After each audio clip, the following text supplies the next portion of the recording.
Okay, so we're continuing in Shar Daled, Nefesh HaChaim, about various aspects of Torah learning. So the past few chapters, he was describing various milas, various, I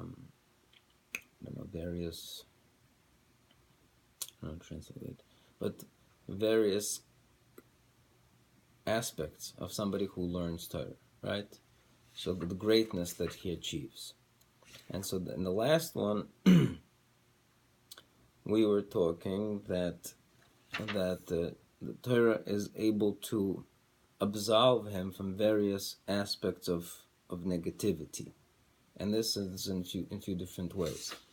So he talked about that if somebody does tshuva and he couples that tshuva with learning Torah, so then he rises above those averos and he's cleansed from those averos. He also talked about that somebody who's learning Torah, and even if he has a punishment of misa upon him, or even any kind of gzeira, those gzeiras are removed. He talked about going on, into the inner chamber and rising above your madrigas. So the Torah allows you to keep on rising madrigas, so that the evil that was able to grasp a person on the lower level is no longer able to grasp that person. And then he talked about any kind of physical limitations which the world kind of is, which results in the fact that the world can cause all sorts of trouble to a person, right? By definition, the physical world is full of traps and full of opportunity for negativity. So again, somebody who learns Torah, he steps into a more idealized world, and he is able to rise above all of those worldly sufferings. Right? The Torah aguni magni. Torah is a source of protection. That's the last bit that we said. Okay, now we're continuing the same theme in Perek Tazayin, the same idea of protection from the worldly troubles, right? And he says, "V'gama avirnu misalkin me'alov kol hatirdos," and furthermore, they remove from him any tirdos. Tirdos are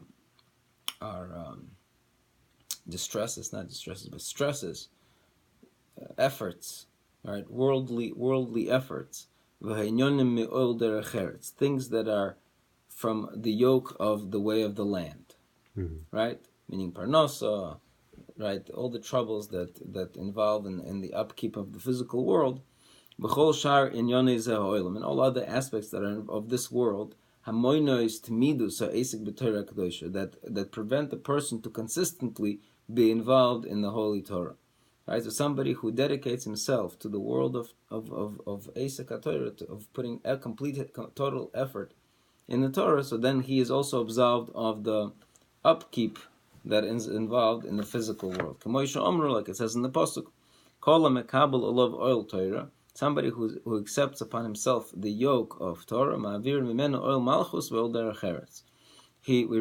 They remove from him the yoke of malchus, the kingship, ve'ol derech eretz, and the yoke of the way of the land. Okay?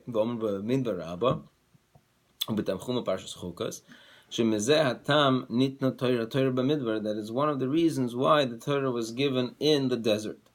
Midbar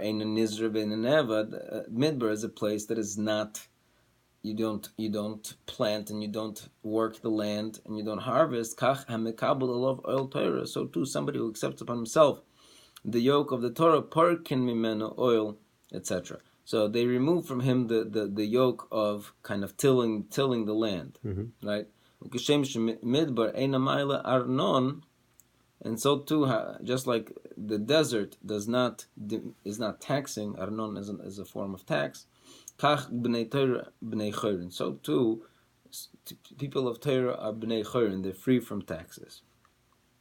Right? Let's see. Ubezoyer vayechi, the whole man the yoda de ishtadla be'araisa.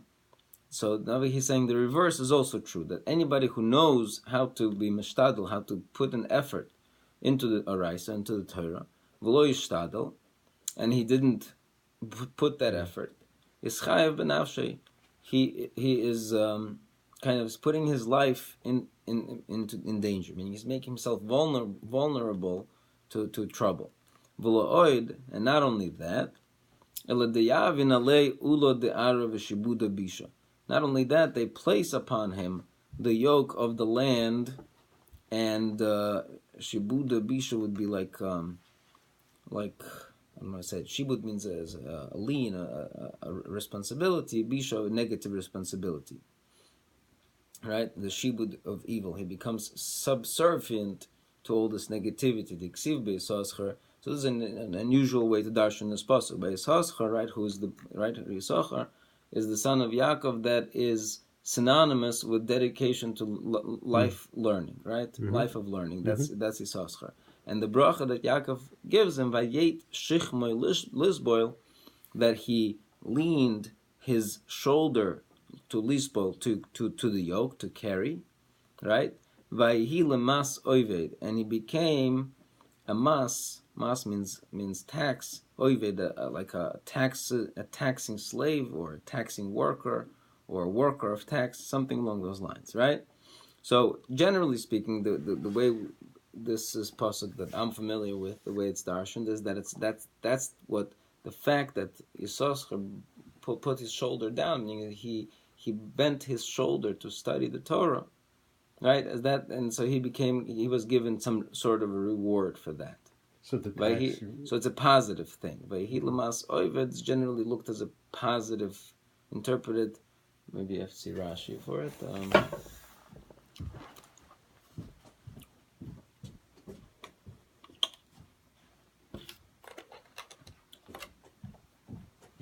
Right, so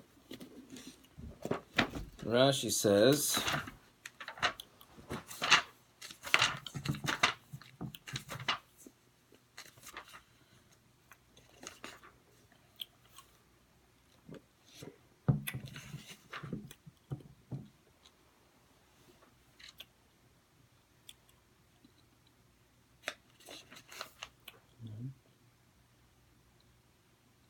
yeah. So Rashi says, "Vayet shichmo lispoil," and he leaned his shoulder to serve oil haTorah, to mean he accepted the yoke of the Torah. Vayhi lechol echov, and as a result, he became for all of his brothers lemas oived. And Rashi understands that lifsek lohem hayroi shel Torah, somebody who paskins for them the shilas of Torah, v'sidrei iburim.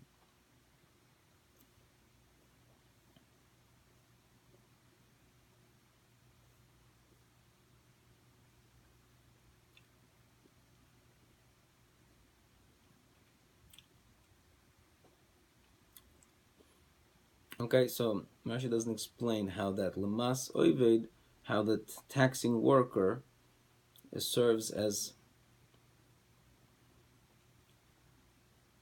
a not sure how Rashi. 1 second.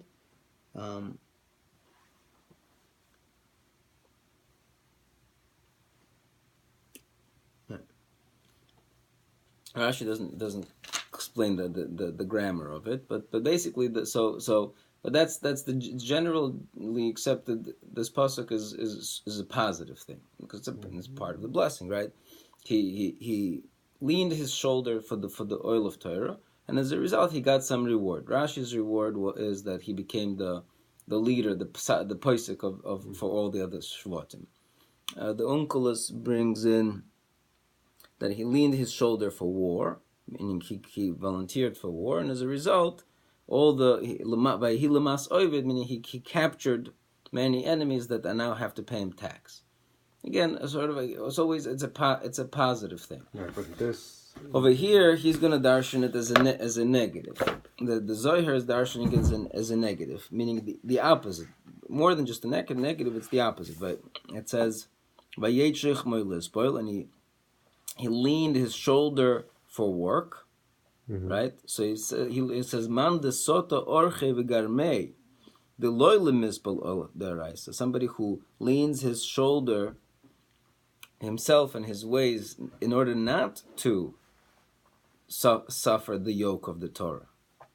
Miyad vayhi lemas oived. Immediately he becomes a taxed worker. Okay? So it's the opposite. If you go away and you have the ability to struggle in Torah, to put an effort in Torah, and instead you go ahead and you take on some other work, and as a result you will just get more bogged down to it. That's the idea. So how does he equate this with the Sasar? What was his It's not. Somehow he's just darshaning this pasuk independently. Okay. That this is the reverse of Yisachar. Yisachar is not this, meaning Yisachar should have offered his not shoulder for anything other than Torah, right? So Right. he banned down water war or whatever, and thus. Again, I'm not sure. Again, I don't know if you necessarily have to put the two and two together. This is a drasha, that's a drasha. But the point that he wants to say is that it goes hand in hand. If a person is dedicated to Torah, then he is removed from all those demands of the physical world, and as soon as he does not, if he has the ability to learn and instead he doesn't, then all of a sudden those demands of the world jump on him. Sounds like more than just before. Let's just think of this for a second. Why should it be more than just before? Meaning, okay, so here's a person. He's a very smart person. He was born for intellectual activity. When he was born to dedicate his intellectual activity to learning Torah, and instead he doesn't. Instead, he goes and becomes, I don't know, a mechanic, right? Entrepreneur. Right, whatever. So why should he now be more bogged down? I mean, he should be just as bogged down as anybody else, right? We understand that the physical world comes with its challenges. You're constantly jumping through hoops to get past this, the physical problems, and getting sick and getting this and, whatever it is, right? So how is it, why is it that a person, sounds like over here it's the opposite. Over here it seems that as soon as this person who is destined to learn, right, is not, he's now grabbed, into this quicksand. Right. So again, I don't know. There's more to think about it, but simply speaking, is the question of chisaron. It seems like the reason why the physical world is able to grab onto us is it grabs onto our limitations. The physical world is limited, and it grabs onto our limitations. It seeks kind of our weakest links. Okay. And it attaches to our weakest links. Weaker links are, they happen when something should have been a certain way, and then there's something missing. There's a piece missing. So, and everybody on their own madrega. So you should have had a certain limit. Very, it's like, again, it's a simple idea, right? When the sink is clean of dishes, somebody puts one plate in there, you clean it up right away. Everybody knows that the sink is always kept clean. And it just stays that way. But as soon as that first dish stays in the sink, then before you know it, it starts building up, because the chisaron is already there. It's already imperfect, right? So it's the same idea, probably the same idea here. So when this person who was destined for a certain type of a greatness, and he does not, so there's something missing here, right? It's like an empty lot in Brooklyn. Yeah. When you see an empty lot in Brooklyn, you feel like something's missing here, right? And as soon as something's missing, there it becomes a garbage dump, and rats get there, and vegetation, and who knows what else, right? So it's the same idea, that when a person who was destined for greatness and does not utilize that opportunity, so that chisaron, it makes him actually more vulnerable to these things. Okay, let's continue. V'kach hadin halacha psuka b'shas, and this is really a halacha psuka b'shas. Shetalmidei chachamim pturim misim, that talmidei chachamim are potter from certain taxes.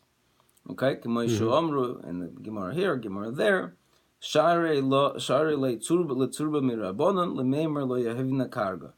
The ksiv, again, leave him alone, the tzurba mirabonon, that he doesn't have to give this tax called the karga. The ksiv, minda beloy haloch lo shalat lemir me alehem.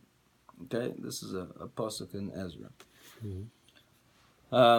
So the karga arabonon, we should place a karga on the rabbonon. We should place this tax on the rabbonon. Omar le Rav Nachman bar Yitzchak avarta adarais. If you place a tax on the rabbis, you actually transgress a deraisa law. Ad neviim, and then also on a something from prophets, and on something from ksuvim. The ksiv, and the Gemara brings psukim. K'moisham rishon the rabbonon lo tzrichi nitirusa, because the rabbis do not require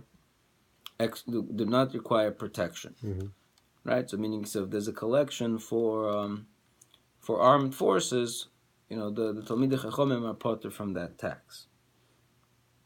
So look at this over here. I have they bring the lotion of the Rambam again from Halacha. Kol advorim shetzrichin l'shmira seir.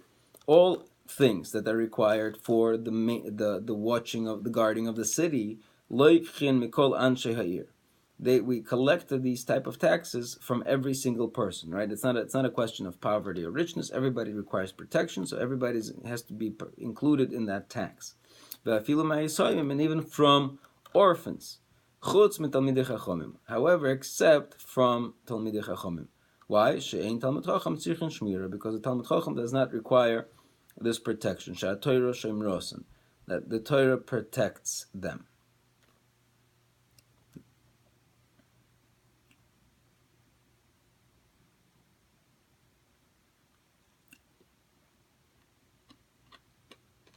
Okay, let's continue. Mm-hmm. So this is modern day controversial topic, right? Who protects who? Mm-hmm. Rabbis should send their kids to the army, and etc. It's a similar idea, but we're not getting involved. Let's keep going. Ubetana the Vei Eliyahu, and another medrash Ton the Eliyahu Seder Eliyahu Rabba Perek Dalet Kol Talmid Chacham. Any Talmid Chacham that learns Torah b'chol yom tamid, every day, constantly, right? So there's a special inyan of continuous learning, constant learning. B'shvil leharbeis kvoid shamayim, and the reason for his learning is in order to increase the honor of heaven, right? Meaning not for himself. Ein hatzarich lo cherev lo chanas. He does not need not a sword and not a a spear. Not a spear. Okay, whatever. There's another word for it. V'lo kol dover she'lo l'shomer, nor anything else that requires him protection. Elash HaKadosh Baruch Hu mishamer be'atzma. HaKadosh Baruch Hu protects him himself.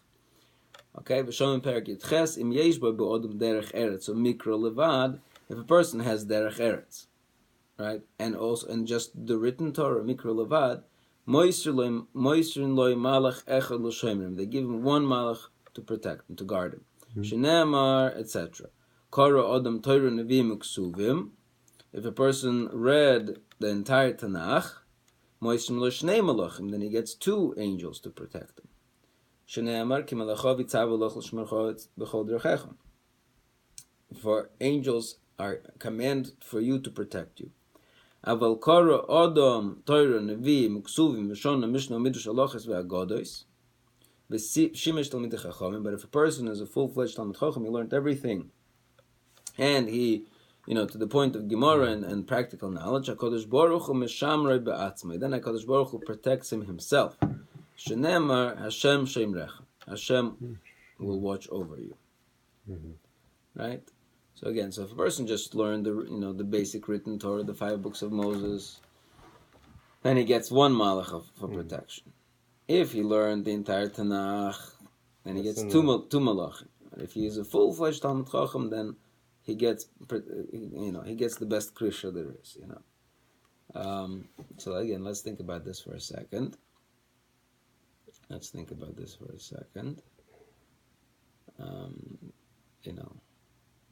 Why can't one malach protect you? The more the better. I don't know.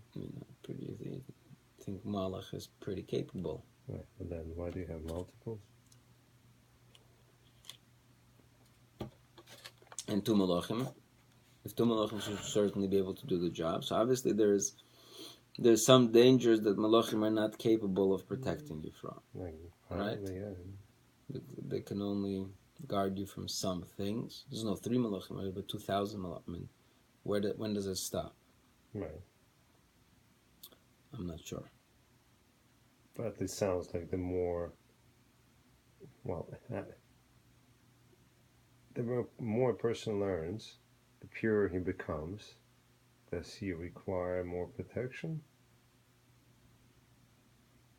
I guess the Yes, the that's more a good the point. That's a good the point higher because the the Gemara kedusha. says, you're making a good point because the Gemara says Talmidei Chachamim should not walk around alone at night, right? Right. They need a Yeah, special yeah, yeah. protection, right?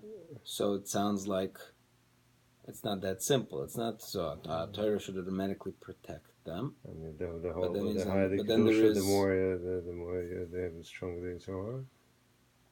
In that sense. I don't know. There's more here. There's more here to think about. Again, the basic idea that he wants is that Torah is a protector, right? Torah is a protector, and I don't think it's the schus of Torah is a protector. That's not the point. We're not talking about schus. You're such a big Talmid Chacham. You're a tzaddik. We'll give you extra protection. Right. I mean, That's not the point. The point is the person becomes that he's right. I think the point is that he's above certain trials and tribulations. He's above that. He's in this world, but he's not really in this world. Right. But then again, a simple pitfall could mean much more for him than it's for somebody else. Right. I guess that's where the real protection comes in. Right.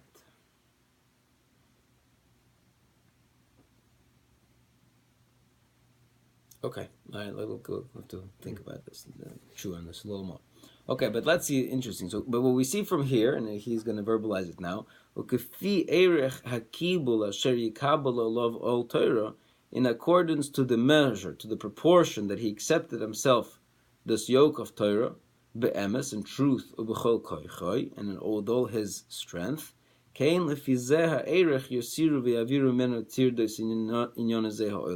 in proportion to that, they will remove from him the various stresses of this world. All right, the demands of this world, the tirdos of this world. So again, I could have said differently. I would have said, if you would have asked me, if you have a guy that really reached this Torah Lishma situation where he's learning Yom and B'Layla, and he's really sincere and honest, and it's not for his own honor, it's for Kavod Shemayim, like the previous paragraph says. Okay, so he gets this special privilege of divine protection. I could hear that.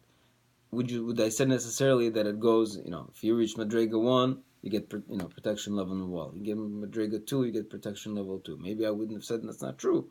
He's still your regular guy, but it seems that, but that's not what he's saying. He says,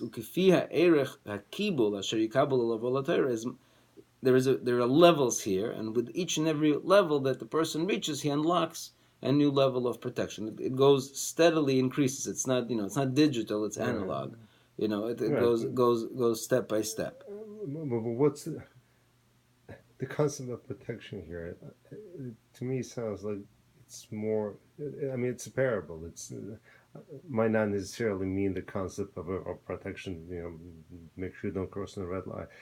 The more you learn, the more effect it has on you. So certain things become. No, but he's saying that meaning if a regular person has to work 12 hours a day to make his ends meet, right? And then he says to himself, you know what? I'm going to dedicate 2 hours a day to learning. Right? So now I'm going to close my shop early, 2 hours early, and I'm going to go learn. So don't worry, Hashem will make sure that you make enough money from the other 8 hours. So Supreme I say to myself, to oh, that's pretty good. I submitted 2 hours of my learning, and in 10 hours I made 12 hours worth of parnasa. You know what? I'm going to throw in another 2 hours now. So now at 8 hours I made 12 hours worth of parnasa. I keep on going. Right? Then you stop working altogether, and Hashem will take care of me, right? Because that's what he seems to be saying. He's saying as much as I'm submitting myself to the oil, to the yoke of learning Torah, right? Again, it's different than just learning. I described it a little bit, not with full integrity. Meaning, it's a question of submission to the yoke, not so much like, you know what, I'd like to do some daf yomi. That's not. Seems not what he's talking about. He's talking about the true dedication, right? And as much as I dedicate myself completely to this, I get absolved from this. And the more I dedicate myself to Torah, the more I'm absolved of the demands of the physical world. But then it's not about the protection. That the person changes, so things, certain aspects of life that were important to him, that were costly, start falling away. Okay, that's already your I mean, your I think. addition. I mean, That's not what it says. It that's says what I am absolved from the tirdus of inyan elamazeh. It doesn't say, oh, you listen. I mean, right. Now that you're a Talmud Chacham, you only need bread and water, so you're good. So, no, but that's not what it says. I mean, at the end of the day, it's a personal happiness. So he finds personal happiness in the things that are. Maybe.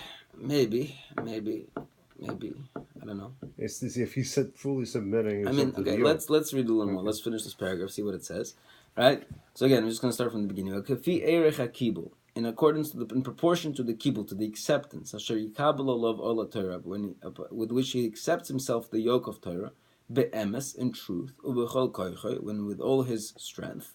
Cain, similar, so too, lefize in accordance to this proportion, yesiru v'yavir men tirdos in yonei ha'olam. They will remove from him the tirdos, the stresses of this world. V'hashmira elyoyna chayfefes alov, and the lofty, the above protection hovers over him. V'hu keben hamischate al oviv. He's like a son who sins to his father. V'oviv oiso lo ritzoynoi uma ashlim lo kol chefsa. And the father still makes sure to do all of his will, and he completes any of his desire. Somebody who learns Torah, HaKadosh Baruch Hu oiso loi chefta. HaKadosh Baruch Hu does for him his desire. V'chein isa b'midrash Tehillim mizmar aleph. V'omru oit shom shekosav b'Torah v'shona b'nevim v'shulos b'ksuvim shekol oisik b'Torah nechosav matzlichim.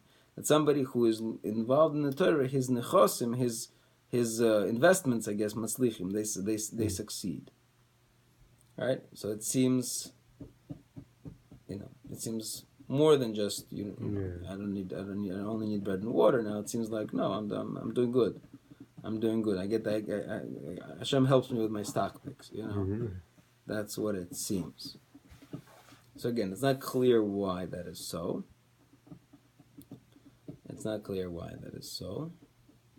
Meaning, it's again, like I said, it's not. It's clearly not. Oh, you're such a big tzaddik. I like you learning Torah. Here's some reward. No, that's not the story here. The story here is that somehow, as he is attaching himself to Torah, he's midah connected midah. He's getting this as a consequence of his action.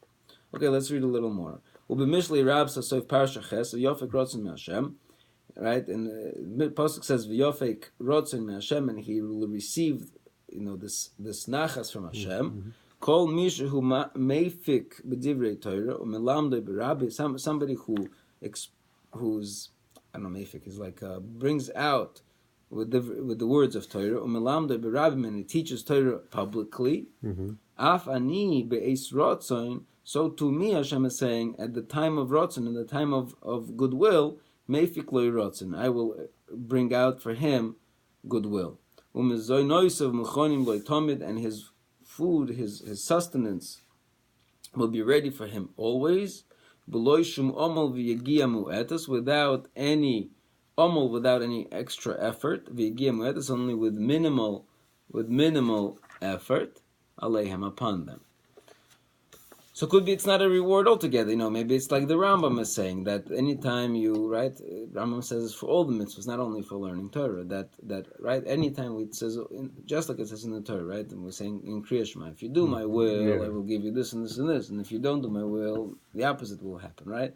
So the Rambam says famously that it's not that this is a reward, because we believe schara b'hai alma leka, there is really no reward in this world. Rather, if Hashem sees that you're doing mitzvahs, so He wants to encourage that, so He makes your life easier so you could do more mitzvahs. So maybe it's just that, the most important thing in the world is learning Torah. So Hashem says, oh, you've dedicated yourself to learning, here, let me make it easier for you to dedicate yourself even more. Right? Because otherwise you'd have to waste time on taking care of business. Now, don't worry, I'll take care of your business, you go learn. Okay, maybe that's... But I think there's more to it than that. There's got to Okay. be more. And similar ideas expressed in, again, Mishlei, where Eshes Chayil is located, calls man shetalmid chacham yoshev v'oisik b'Torah, etc., etc. And not only that, HaKadosh Baruch Hu mamtzi lo mizaynosav b'chol yom v'yom. HaKadosh Baruch Hu prepares for him his sustenance every day. Shenemar v'titein teref leveisa. And she brings teref to her house. Right? Meaning Eshes Chayil is a parable possibly to the Torah. And so just like the Eshes Chayil brings teref to the house, so too the Torah brings teref, which is the sustenance to her house. She brings teref to her house. Okay, so then Torah is the house, Okay. Ubetana de Eliyahu, Seder Eliyahu Rabba Perek Yudches, Baruch HaMokom Baruch Hu, blessed is the Mokom, blessed be He, Shebochar B'Chachomim Ubetalmideim. HaKadosh Baruch Hu chose the sages and their students. Kashem Shehem Yoshuvim B'Botei Knesses B'Botei Midrash. It's just like the students and the rabbis are sitting in the shuls and the Beis HaMedrashes B'Chol Mokom Shu Ponu Lohem, and any place that is empty for them, meaning that was cleared for them to learn. V'koyrin v'shoinin l'shem shemayim, and they read and study for the sake of heaven. V'yira bilvovam, and there's also true fear in their hearts. U'machzikim divrei Torah b'fihim, and they hold strong the words of Torah in their mouths. U'mekayimim aleim ha'posuk.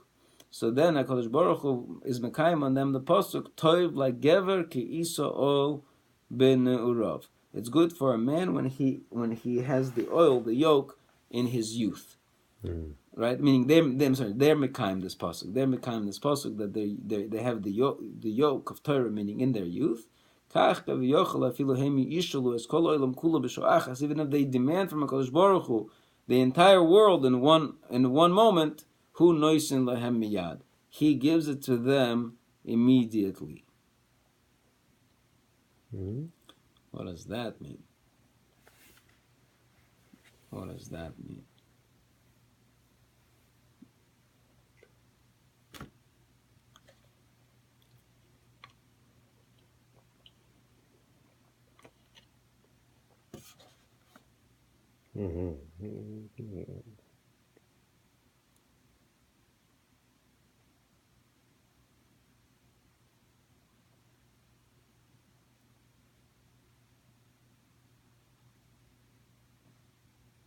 I'm not sure how to read that. But right, so there are two aspects to it. The first half of the chapter talked about if you accept upon yourself the yoke of Torah, Hashem unyokes you from the yoke of the physical world, right? Now he's saying that there's more to it. There's also this aspect that if you accept upon yourself the yoke of Torah, Hashem really is ready to roll out any desire, anything you want. The whole world, Nipol Tzarstva Tzele Tzarstva, right? The whole world, the whole castle, the whole palace. Okay, let's see. V'yoser al kain, and not only that, but even more than that, Ela hagam shehu atzmo vade barech me'akoved ugdulo. Not since even though this Talmud Chacham himself, he's running away from honor and greatness. Right? How do we know that? Because without that, it's impossible in the world at all to be oisik in Torah lishma. Right? If somebody who's learning it for the sake of honor, forget about it. That's not oisik Torah lishma. So clearly, this Talmud Chacham, if he's in madrega of all Torah, that means he's learning it for the sake of heaven. He's not learning it for the sake of honor. So he's running away from honor in as much as possible. But if he is pursuing honor, the Torah is not going to be by him at all. Do not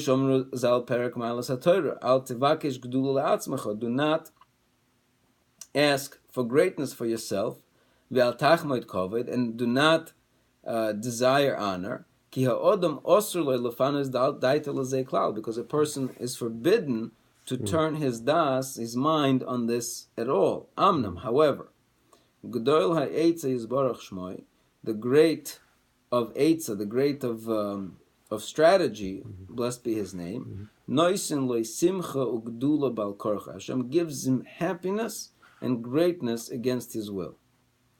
Baruch Hamokim Baruch Hu, שבוחר בחכמים בתלמידיהם, כמו שהם יושבים בבתי כנסת ובבתי מדרשות בכל יום, just like they sit in the shuls and Beis HaMedrashes every day, v'korin v'shoinin l'shem shemayim, and they read and learn for the sake of heaven, v'yiras shemayim b'lvovim, and the fear of heaven in their hearts, v'machzikim divrei Torah al pihem, and again they strengthen the words of Torah upon their mouth, in their mouth, v'mekablin aleim b'simcha ol malchus shemayim, and they accept with happiness the yoke of heaven.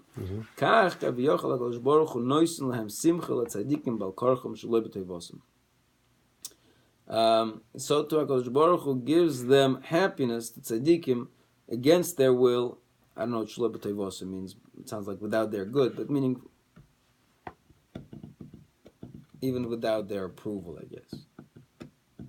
Okay, Ad Kan. Okay, and it's really a pasuk.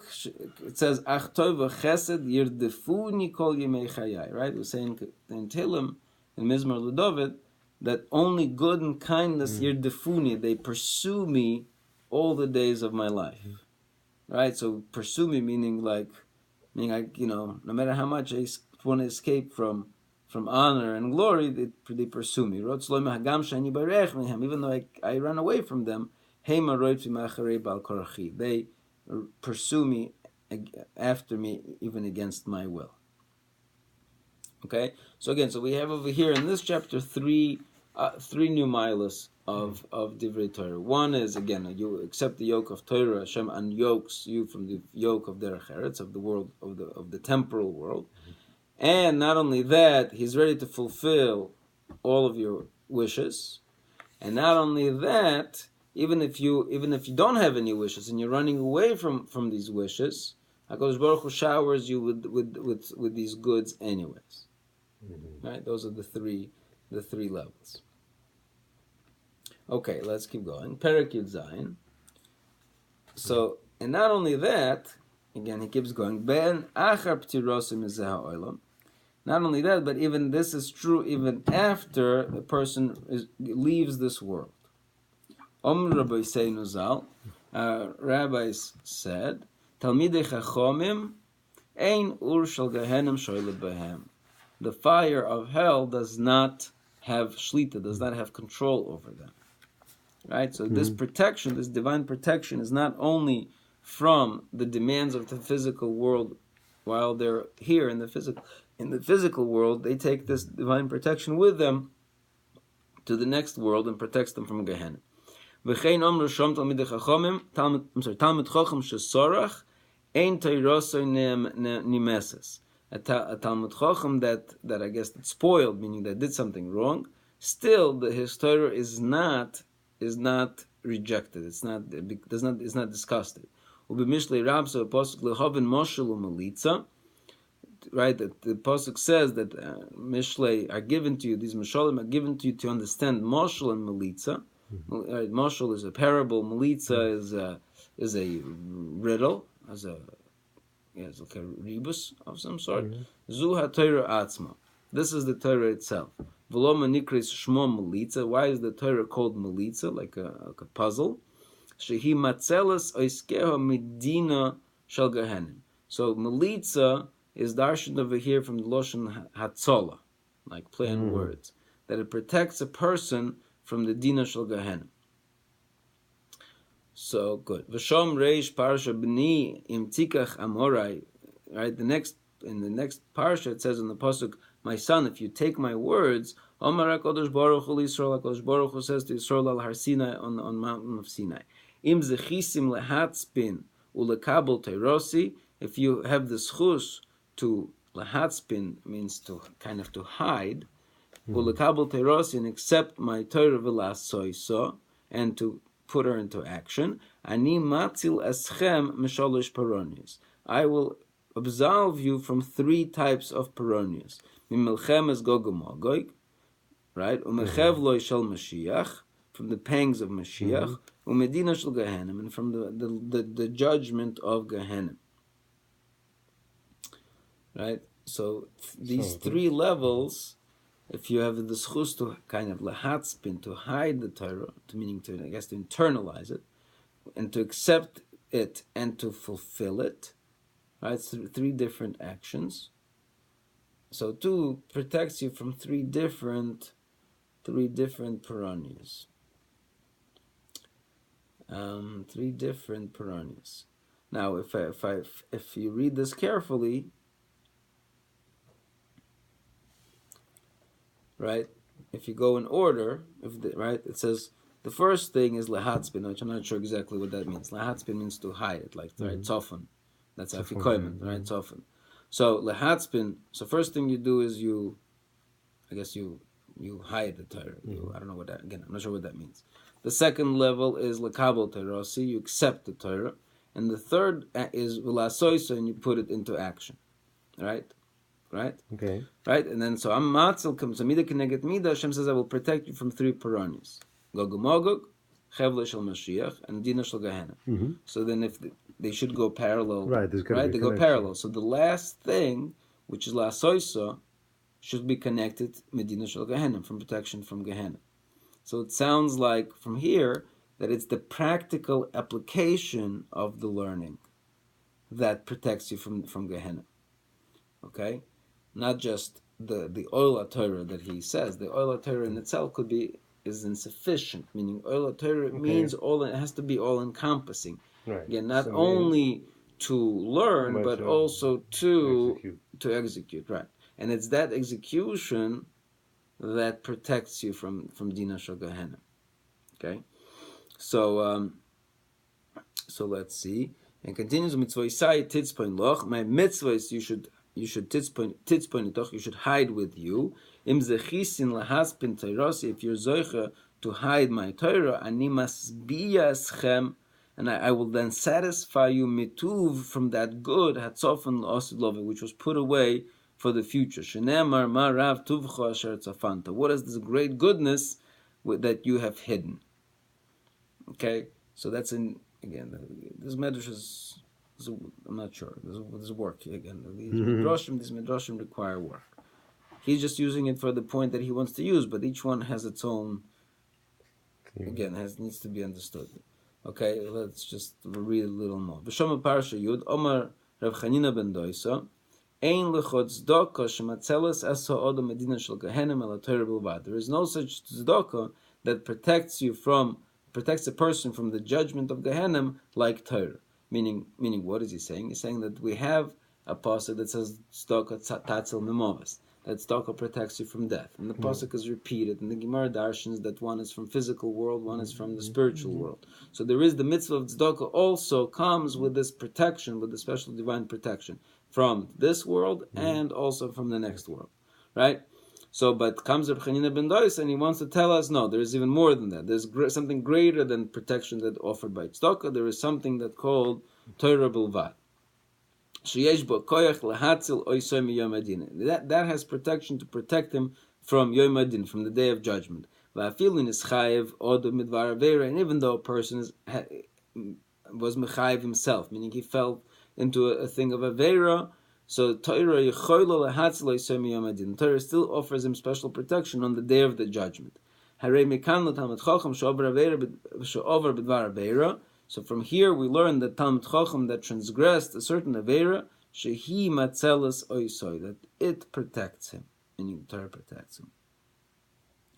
So that's also not so understood. All of this needs extra thought, meaning sometimes you see, again, a person who's learning is a great Talmud Chacham, and then he does some kind of an aver. So you think, what do you mean protection? If anything, it should become, we say, HaKadosh Baruch Hu is medaktik with tzadikim kechut asayra. We say HaKadosh Baruch Hu is extra kind of stringent with tzadikim, right? He picks on them for every little thing, and we punish them for every little thing. And then over here we're saying, a Talmud Chacham that makes an avera, the Torah kind of like, what's the word? Sweeps it under the rug. So first of all, it's impossible that a Torah sweeps it under the rug, because we say HaKadosh Baruch Hu is a judge. Yeah. A judge means that it has to be emes lemita, it has to be true.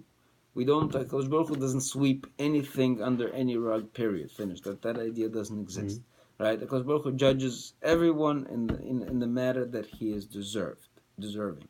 Right? So we have two problems here. Number one, there has to be a true judgment. Number two, And if anything, if we're going to be, so to speak, if we want to know exactly how HaKadosh Baruch Hu judges, then he should be more medactic with somebody who learns Torah, not less medactic, right? And over here we see the opposite. This Talmid Chacham does an Avera, and Torah saves him. The Torah saves him. Uh-huh. Yeah.